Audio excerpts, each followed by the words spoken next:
Good morning, fam. I have to do that over because it ain't work. Didn't work out. Um, I meant Michael Bennett. That's what I mean. Yeah, last night on my live stream that I did. Um, um, Subscribe and like, and let's get them views up, fam. I much rush me. Let's get them likes and the views up. Good morning. This is JT. Better than ever. Might be a short video, I don't know, depends, but I want to get this out. The head of police of Las Vegas, he made his remarks and talked about what happened, and he said they gonna look at it and everything, and he said at least they're Hispanic, so in their mind that it's not profiling. And family, I want y'all to hear this loud and clear. Let me put this down so y'all can see me. It's white supremacy. It's an umbrella. It doesn't mean Europeans anymore. It means different nationalities be part of this annihilation of melanin people. Let me say it again. There are other nationalities. Work with the Europeans of annihilation of melanin people. And we better understand that, okay? We better understand this. Now, there are some Hispanic, there's some, we ain't like that, but I don't care who you are. If you practice white supremacy, you are one. Especially the symbolic of it. Okay? So, when I see Michael Bennett in his press conference, I can't imagine, I could imagine how he feels. Because once upon a time, I think I said in one of my videos of the channel, I'm not sure. I think I did, but I don't know. But if I did, if y'all look for it, if y'all see it, let me know. But whatever it is, I'm gonna tell you again. Once upon a time, now I'm talking about in the mid-80s. This was just my second oldest brother moved to my great grandmother, and we walked to the store, Arab store named Canals. It's in Brooklyn, New York. I call it the Source, but it's Brooklyn, New York. And he said, "I want to get you a hero." I said, it's on me. So, my father, yeah, go get me a hero, you know what I'm saying? And so me and my brother, we was talking about, at the time I was working with a temp agency, but we was talking about, and then the assignment I was at, I was like, matter of fact, like 2 blocks away from my brother, because at the time my brother was working in the bank, Morgan Bank, and down Wall Street. And I was working on no, not Walter. He was working on Liberty, and I was working on I think Broad Street, but it's like maybe a few blocks away. That's down in Washington. Wall Street area. And so we was talking about, on lunch, cause that next day I had an assignment, and we was gonna leave early, and the rest of the day I was gonna chill with my brother, and he said, "Yeah, man, we gonna get you hooked up," So we was talking about that, and We was like sketching out together, you know, play ball and stuff like that. Because at the time I was on the team, so he was going to talk about, you know, get on the games or something. But we was walking towards canals. We noticed that it was empty, and usually canals usually be empty. So, you know, we was talking about. He said, "Could you wait a few minutes and make them hear?" Because they knew us ever since we was little, so they know us and everything. You know, my whole family. He said, "Hey, what's up, Mr. Thomas?" and stuff like that. And this one of the Arabs that really like, you know, talked about our issues. You know, they was one of the few that fight against other Arabs and slavers. You know, they was one of the few that, you know, they was out there. Just one of the few. So he said, "I want you to stay in the front of the store." I said, "Okay." So they came and bombed. He said, "No, that's not them. I know they family. I know they father. They don't do stuff like that." And they said, "Stop fucking with my brother. Don't fucking." So, you know, they came out. You don't know. They pushing these guys around like, these are my nephews. Leave them alone. Leave them alone.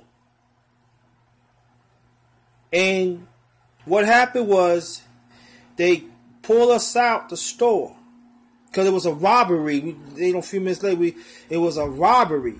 So they told me and my second brother, you know, we standing up. And he people say, "It's not them, it's not them." He said, "No, it's not them, it's not them." So when they went up the block a little bit, I said, "I can show you the guys. These are the guys with it." And then the people said, "That's them, oh, but it's not them. These are people that actually saying that these are not them. We know them. That's not them. These are the guys who's like, you know, they point out, these are guys who did it." And so they didn't do nothing. So what happened was we was on the wall and they had guns on my brother. I said, "Officer, you see what's going on?" So they had a gun right here. Gun right here. Two of my nuts. Two on my back. And I never forget that my brother was crying. That I think that's the first that have happened to him. This is not the first one happened to me. And I said, "Bro, don't cry. They ain't gonna be alright." He said, "Don't say nothing no more." I said, "I ain't saying nothing." And they subbed me.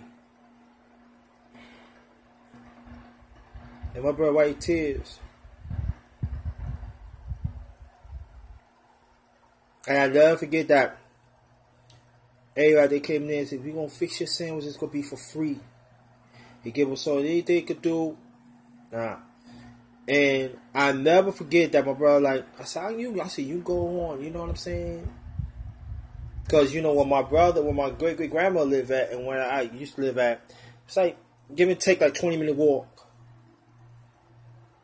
And you walk fast, but get there 15 minutes. So, and I said, "You go home like that." So, after we got our food and everything, I said, "Call Dad." And my father you all right? You all right? I said, "We fine."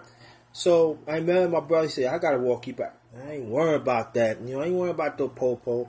He said, "I understand, bro, how you feel, but I ain't worried about them." And I never forget, he walked me to the corner. And I never forget this. When he walked to the corner, they went the opposite way. And I remember 2 cops got up. And they actually followed me back where I live at. And I kept on looking. Now, like I said before, I had guns pulled out on me by cops prior to that. So my thing is, I gotta be calm in the community, and I know that people irritate. They see what happened. They say, "Won't you leave him alone? He ain't bothered. Shut the F up." And I'll never forget, it was this housing police named Harry, and Harry's one of the good ones. And he tell her what happened. And he said, "Back the hell up." I said, "What do you mean?" I said, "Back the hell up." And I never forget that Harry walked me to my house. He walked me upstairs. He said, "I made sure your son's," because Harry knew of my father too, because a few years prior to that, my father was part of the Tender Patrol. of the projects you live in, named Atlantic Terminals in Brooklyn. And he said, this got to change. I said, if the man in blue just stop, and just learn to take up for each other, but you part of that. And I'll never forget, he said, I'm tired of this, and he retired.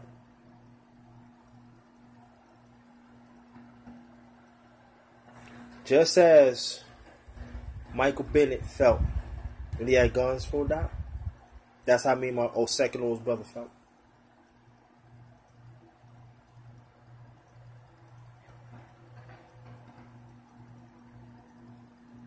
And I want people to understand that will never leave you for the rest of your life. Just as it hasn't left my brother. And I know he be thinking about it at times, because sometimes we told me, he's like, I don't want to talk about it, but I know stay with him. But I know it stayed with me. And it's worse than ever. I could have got my head blown up. I could have been filled up like Swiss cheese. But get back what I'm saying. Now NFL doing that double talk now. Then you got Ray, fake Minister Lewis, and Jim O-ass Brown. Then you got Jason Fat Boy Whitlock. What you gonna say now, huh? What you gonna say now?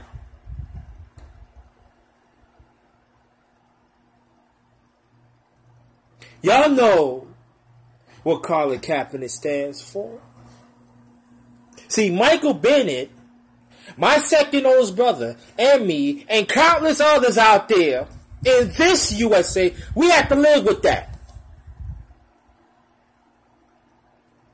Where's our healing? Huh? You leave out the door. You pray, you hope you get back safely? People say, cops supposed to protect the community? No, they police in our community. That's the difference. For their interests.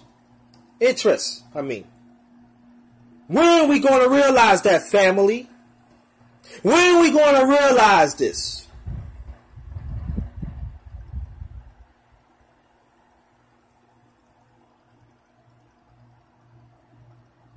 Or I'm just saying,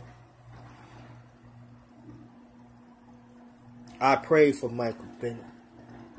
I pray for my second oldest brother. And I pray for myself. And I pray for the others that didn't even make it where they justice. Well, family, I appreciate you listening to me. Let's get them likes up and the views up, please. And my past videos and my live streams. We gotta have these conversations, fam. Even though if it's uncomfortable, we gotta have these conversations.